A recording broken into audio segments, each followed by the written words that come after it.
Awalnya sih karena memanfaatkan lahan ya, jadi kebetulan di belakang rumah itu ada lahan kosong yang tidak terpakai gitu. Makanya saya memanfaatkan lahan saya itu untuk berkebun.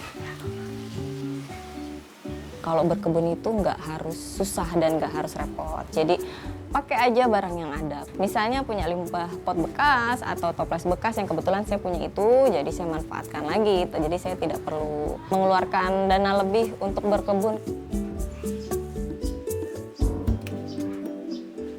Saya menyadari bahwa berkebun itu apa yang mereka inginkan. Mereka ingin tumbuh di mana, saya lebih mengikuti ke tanamannya gitu. Jadi bukannya mereka ngikutin saya, tapi saya ngikutin mereka. Mereka tumbuh dengan bahagianya dan saya pun menikmati dengan bahagianya.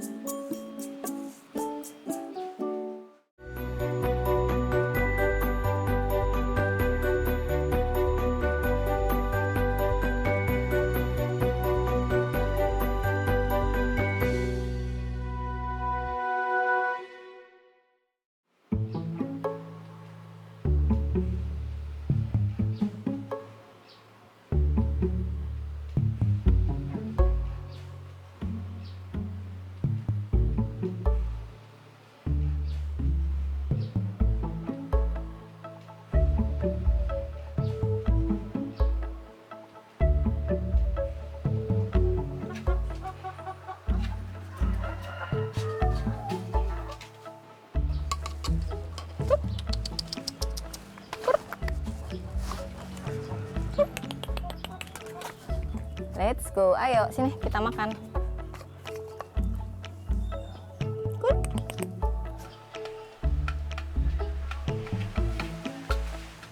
Sini kamu sini. Nah, sini kamu biar kebagian. Sip.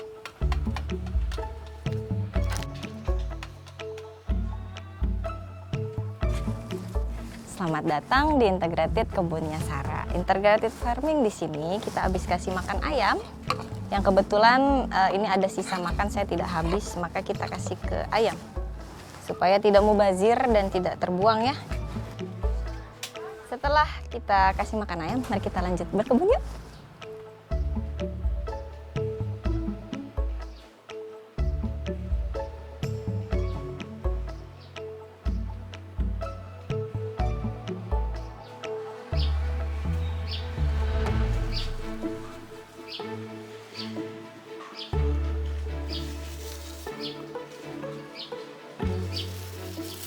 Konsep di kebun saya ini awalnya sih hanya untuk sekedar menanam ya, memanfaatkan lahan yang ada.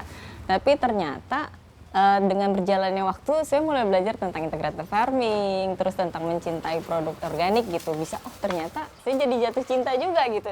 Akhirnya berkonsep, secara nggak langsung dengan berjalannya waktu itu saya berkonsep gitu. Sekarang kita siram tanaman yuk, kita pakai limbah pupuk dari dapurnya, yaitu berupa kulit bawang putih ya. Kita buat siram hari ini, kita kasih pupuk seperti ini.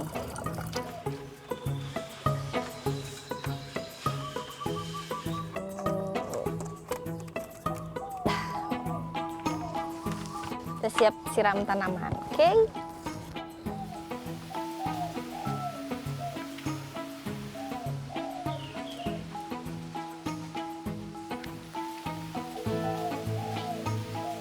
Di kebunnya Sarah itu saya pakai organik karena lebih natural sih, lebih alami dan nggak ngerusak lingkungan ya. Kalau ada hama nih di kebunnya Sarah, itu dia akan ada predator alaminya sendiri datang. Misalnya seperti kadal. Kadal itu kan dia memakan binatang-binatang kecil yang di bawah daun tuh, kutu-kutu itu. Dan karena saya pakai organik, itu pun akan jadi nggak terasa terganggu si kadalnya. Saya biarin aja gitu. Dan akhirnya terjadi ekosistem dengan sendirinya, dengan alaminya lah gitu. Dan lingkungan juga nggak tercemar. Jujur kalau untuk organik itu karena berharap tanahnya supaya tetap bisa subur dalam jangka panjang, terus ekosistem terbangun, jadi saling take and give lah kalau di binatang ya gitu.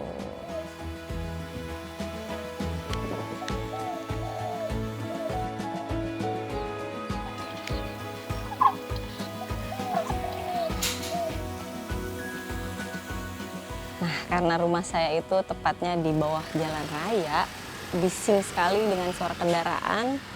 Nah, di kebun ini saya bisa merasakan suasana di desa. Ada angin, ada burung, ada suara ayam, dan teduh. tidak ada suara bising. Saya menikmati suasana seperti layaknya di desa. Jadi ketika di depan rumah saya bising atau jenuh dengan suasana kota, saya bisa ke belakang rumah dengan suasana desa.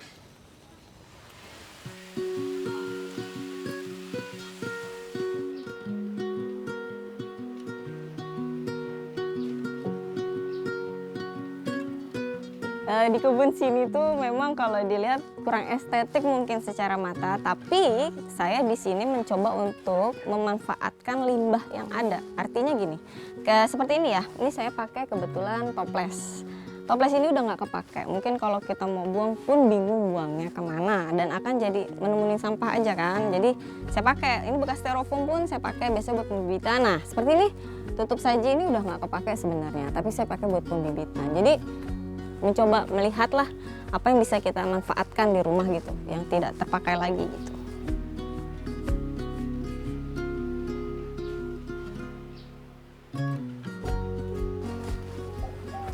Seperti ini ya, asbes ini dari bahan bekas juga sebenarnya, bekas bongkar bangunan, ada asbes yang mungkin udah tidak bisa dipakai kalau untuk bangunan. Tapi di sini saya manfaatkan sebagai bedengan atau penahan tanah supaya tanahnya tidak keluar-luar dari arenanya. Gitu. Oke. Nah untuk rambatannya saya buat dari bekas jemuran. Bekas jemuran yang udah kita nggak pakai lagi saya bongkar, lalu saya bikin rakitan seperti ini. Nah saya pakai sedikit galvanis, ini galvanis sama ini kabel tis. Jadi saya sambung-sambung dari jemuran-jemuran yang nggak kepake, saya pakai limbahnya itu saya pakai di sini. Jadinya cantik, jadi kayak nggak kelihatan juga sih sebenarnya, kelihatan dan nggak kelihatan ya, tapi cantik. Itu sih.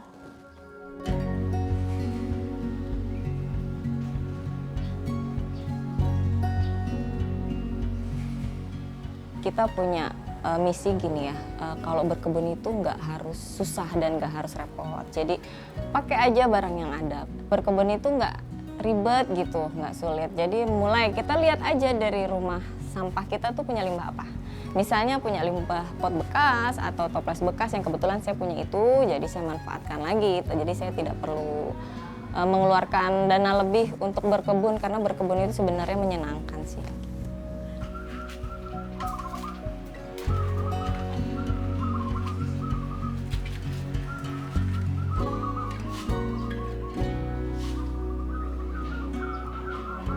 Nah, telur ini kita dapat dari ayam yang tadi ya, yang dia udah berjasa di kebun.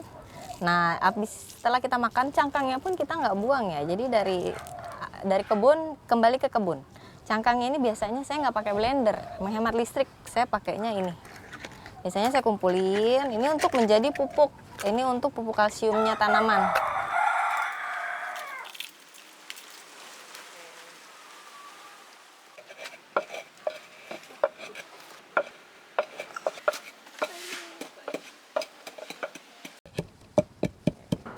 Nah, kalau sudah halus seperti ini, biasanya saya langsung tabur ke tanamannya.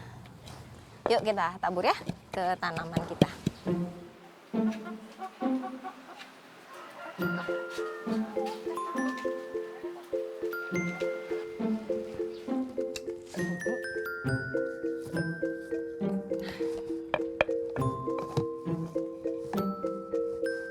Kita langsung aplikasikan saja ya. Nah, seperti ini.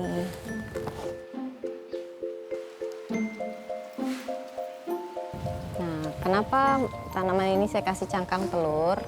Ini sebagai sumber kalsiumnya tanaman. Jadi bunga itu nggak gampang rontok, calon buah juga nggak gampang rontok gitu. Jadi ini kita harus rutinin juga kasih sumber kalsiumnya tanaman. Gitu.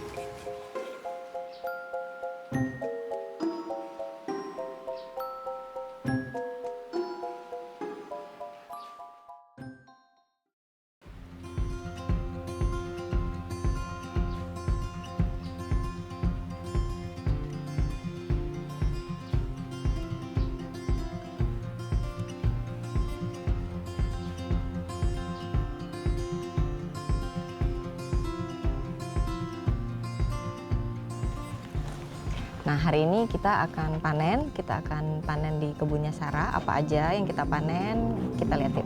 Nah, ini pertama kita panen tomat dulu ya.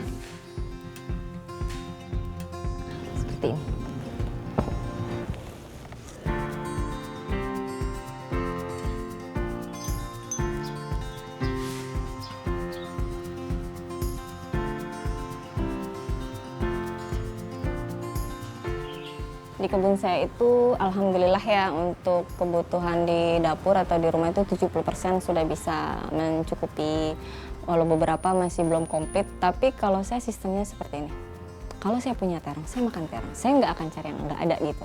Kalau saya panennya pare, oh ya saya makan pare. Kalau saya panennya sayur daun singkong gitu, ya saya makan itu. Jadi balik lagi ke diri kitanya ya, bersyukur dengan apa yang ada, apa yang bisa dinikmatin hari ini, apa yang bisa dipanen hari ini gitu. Jadi alhamdulillah kalau kita nggak mengikuti kemauan kita yang banyak gitu ya, itu 70% sih sudah mencukupi ya, karena cabai juga ada, tomat ada, buat numis aja bisa. Buat makan itu sangat bisa ya, karena ketahanan pangan tuh kita ibaratnya ya seini-ininya kita masih bisa makan daun singkong misalnya di sayur ya kan, semua adalah di sana.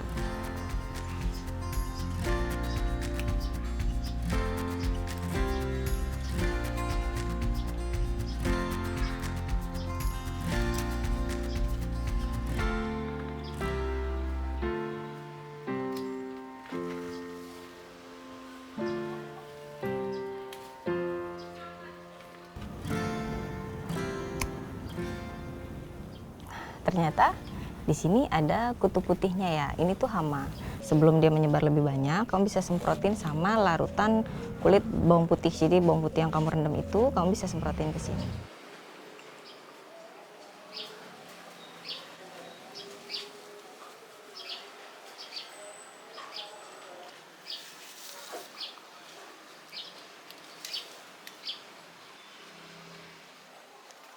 Nah, pelajaran apa aja nih yang bisa kita pelajari dari berkebun? Sebenarnya banyak ya. Mulai kayak kita belajar ngelihat hama. Mungkin kita ngelihat hama itu sama sih sebenarnya di kehidupan kita sehari-hari. Hal yang buruk itu pasti akan ada di luar kita. Tapi bagaimana kita menyikapinya. Lalu bahwa kadang kita menanam itu ada kegagalan. Bahwa kegagalan itu pun ada di hidup kita. Bagaimana kita menyikapinya semuanya dengan bijak. Jadi kalau berkebun tuh kita lebih belajar berproses. Menunggu. Kalau memang udah waktunya, akan waktunya gitu. Jadi nggak bisa dipercepat ataupun diperlambat. Semuanya udah alaminya.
Jujur saya bahagia banget ya, saya bahagia banget. Kenapa bahagia?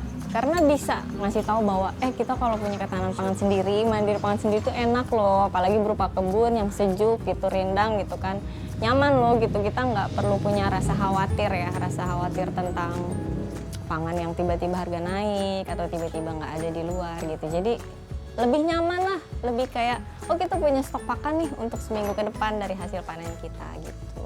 Kulkas hidup lah bahasanya seperti itu.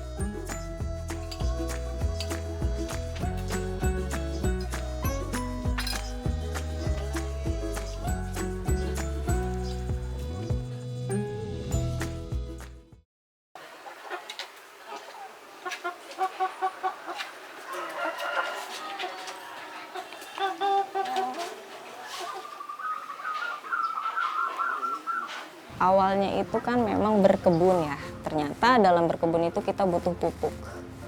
Nah dari situ saya mulai akhirnya belajar untuk mengintegrated, mendapatkan pupuk dari lahan itu sendiri. Untuk ayam itu sendiri memang kita lepas, jadi nanti secara nggak langsung nanti ayam itu akan mengolah tanah dengan menceker-ceker itu kan dia mengolah tuh, dia akan memisahkan tuh mana yang sampahnya plastik, mana yang sampahnya dia bermanfaat untuk dia sendiri gitu kan. Nah nanti setelah dipilah-pilah itu kotorannya itu nanti otomatis juga akan terpilah sama dia ya. Jadi akan dikais-kais juga gitu ke tanah. Jadi bisa dipakai untuk pupuk gitu. Jadi bisa bermanfaat untuk pupuk di tanaman saya. Kalau kita yang menggemburkan tanah juga kayaknya makan waktu. Jadi karena kita punya sahabat gitu yang untuk bekerja sama untuk mengolah tanah, ya seperti itu.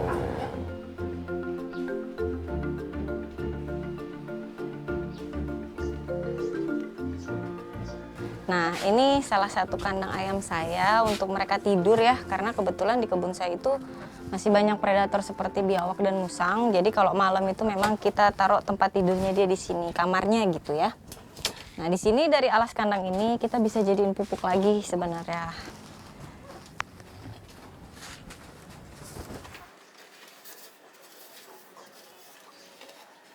Nah, biasanya dari alas kandang ini yang kita udah bikin ini, itu bisa dijadiin pupuk lagi guys untuk tanaman kita. Jadi caranya seperti ini ya, akan saya kasih tahu. Pertama kita siapin karung. Karungnya itu beginilah. Nah, habis kita siapin karung, ini alas kandang ini yang udah terdiri dari sekam kering, sekam mentah, pupuk kotoran sapi, kotoran kambing yang sudah difermentasi, kita tuang. Nah, setelah ini kita tuang, kita ganti dengan alas yang baru. Pertama kita bersihkan dulu ya, kita kosongin, oke. Dan ini udah tidak bau ya, karena sudah ada sekam mentahnya untuk meredam baunya. Ini bisa kita jadikan pupuk dalam proses itu 3 bulan. Kita tutup rapat, lalu kita taruh di lahan yang terbuka. Jadi kena hujan nggak apa-apa, kena matahari juga nggak apa-apa. Nah, sekarang kita taruh kita di kebunnya.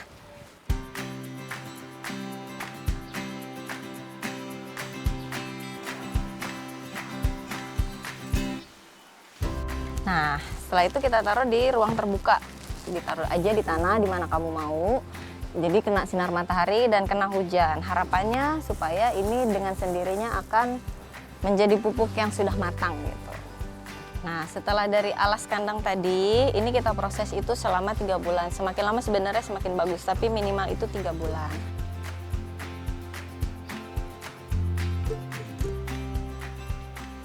Nah, sekarang kita aplikasikan ke tanamannya langsung yuk.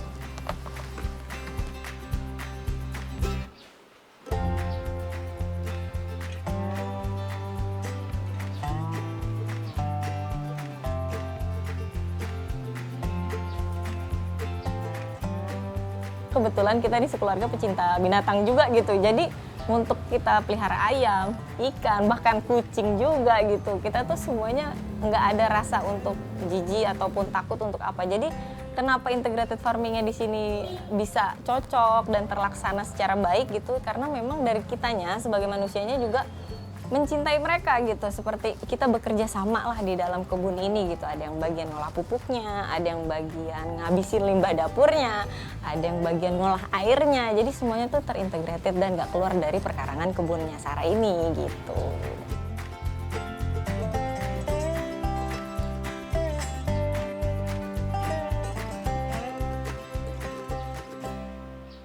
Nah, di sini ada kolom azolla. Azolla ini untuk pakan ternak bisa dan pakan ikan juga bisa. Pakan ayam bisa, pakan bebek bisa. Nah, dari azolla ini, dalamnya ini saya kasih ikan hias kecil supaya tidak adanya jentik nyamuk. Jadi ini kita airnya juga bisa kita pakai untuk nanti kita menanam pagagan, karena pagagan itu butuh media tanah dan air. Nah, airnya ini bisa jadi pupuknya dia juga si pagagan itu. Yuk.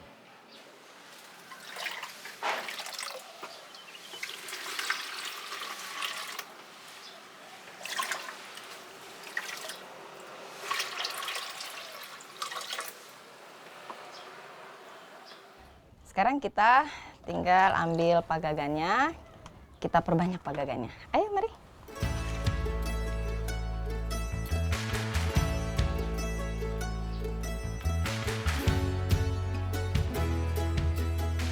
Nah, ini pagagan saya, kita akan perbanyak ya.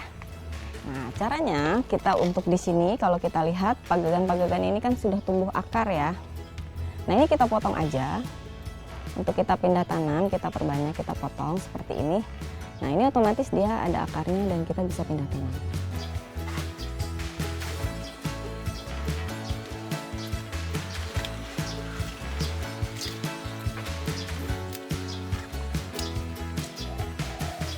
Oke, sekarang kita perbanyak pagagannya, oke? Yuk, mari.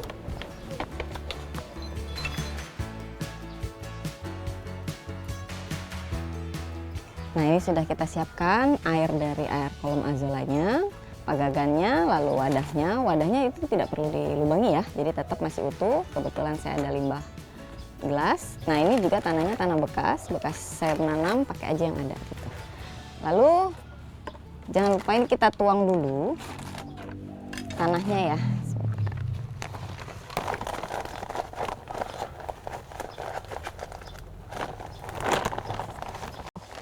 Kita aduk-aduk, kita campur-campur karena ini bekas media tanam yang lama, jadi kita aduk-aduk lagi kembali. Setelah itu, di sini kita sudah ada wadah gelas, bekas gelas. Ini kita masukin. Nah, nggak usah banyak-banyak ya, hanya segini aja sih. Oke, kira-kira seperempat gelas lah. Seperti ini. Nah, setelah seperti ini selesai, kita kasih pagagannya supaya dia tidak terbang lagi atau dia tidak ke atas permukaan air. Kita bisa tambah sedikit lagi seperti ini, atau tidak juga tidak apa-apa. Lalu setelah seperti ini, kamu bisa tuang dari air kolom azolla ini. Kita tuang airnya sampai penuh. Nah, seperti ini.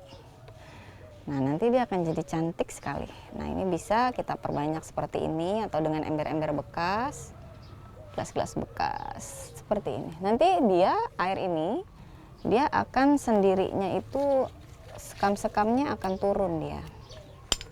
Jadi airnya kelihatan bening lagi ya, atau seperti ini. Nah, jadi deh.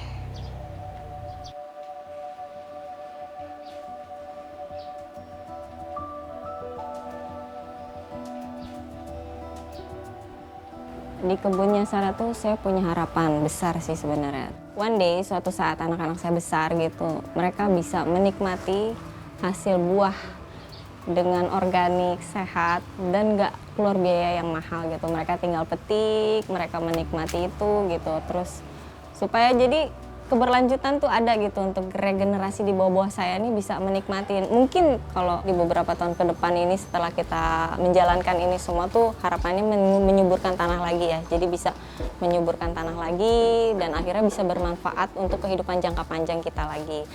Dan harapan untuk keluarnya sih saya berharap semua orang bisa ikutan lah, terinspirasi untuk berkebun organik gitu.